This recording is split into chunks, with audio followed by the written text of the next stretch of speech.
Work for face 2026 यात्राको सबैभन्दा प्रिय सदस्य बनेको छ आलोक।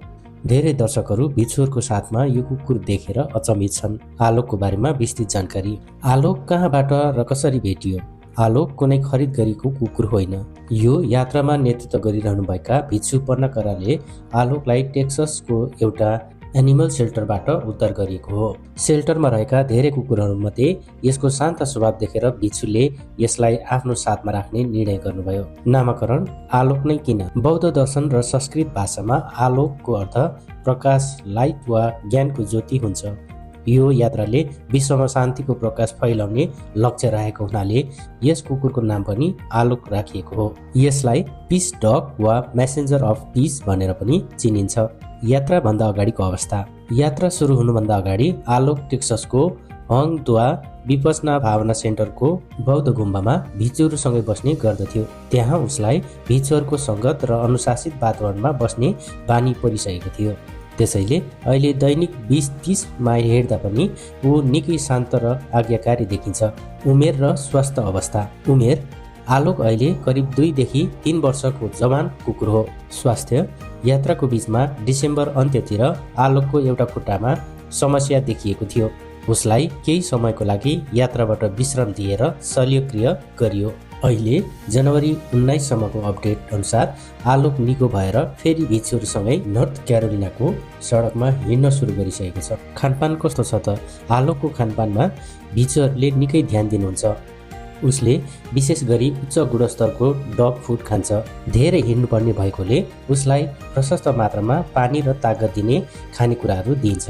रोचक कुरा के छ भने आलोकले भिचुहरू झैँ अनुशासनमा बसेर खान्छ र बाटोमा भेटिएका मानिसहरूले दिने खानेकुरा पनि भिचुहरूको अनुमति बिना खाँदैन। वासस्थान। यात्राका क्रममा आलोक भिचुहरूसँगै टेन्टमा वा खुल्ला आकाशमुनि सुत्छ। उसका लागि छुट्टै सानो ओछ्यान र चिसो बाटो बस्नका लागि लुगा, ज्याकेटको व्यवस्था गरिएको छ। जब ऊ धेरै थाक्छ वा उसको खुट्टामा समस्या आउँछ, उसको लागि एउटा सानो स्ट्रोलर वा गाडीको व्यवस्था पनि गरिएको छ जसमा राखेर उसलाई डोर्याइन्छ।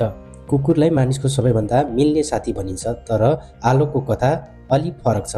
आज अमेरिकाको सडकमा 20 जना भिचुहरूसँगै 2300 माइल हिँडिरहेको यो कुकुर कुनै बेला टेक्ससको एउटा अँध्यारो एनिमल सेन्टरमा एक्लै थियो। भिचु पर्णकराले आलोकलाई उद्धार गर्दा सायद कसैले सोचेको थिएनन् कि यो कुकुर कुनै दिन विश्व शान्तिको प्रतीक बन्नेछ। भिचुले उसको नाम आलोक राख्नुभयो, जसको अर्थ हुन्छ प्रकाश, र आज यसले साँच्चै हजारौंको जीवनमा आशाको प्रकाश फैलाइरहेको छ। यात्राका क्रममा आलोकको खुट्टामा चोट लाग्यो, शल्यक्रिया भयो।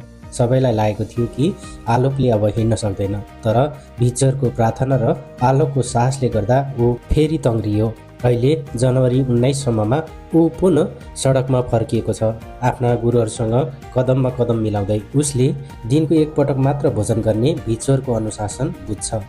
ऊ बाटोमा हिँड्ने मानिसहरूको भिडमा पनि शान्त रहन्छ। आलोकले हामीलाई एउटा ठुलो पाठ सिकाएको छ। यदि मनमा करुणा र साथमा असल गुरु छ भने जस्ता सुकै कठिन बाटो पनि पार गर्न सकिन्छ। विश्व शान्तिको यो महाअभियानमा आलोक केवल एउटा कुकुर मात्र होइन, ऊ त बिना शब्द शान्तिको सन्देश दिने एउटा दूत हो। आलोक र यी भिचुहरूको यो महान त्यागको लागि हृदयदेखि नै सम्मान छ।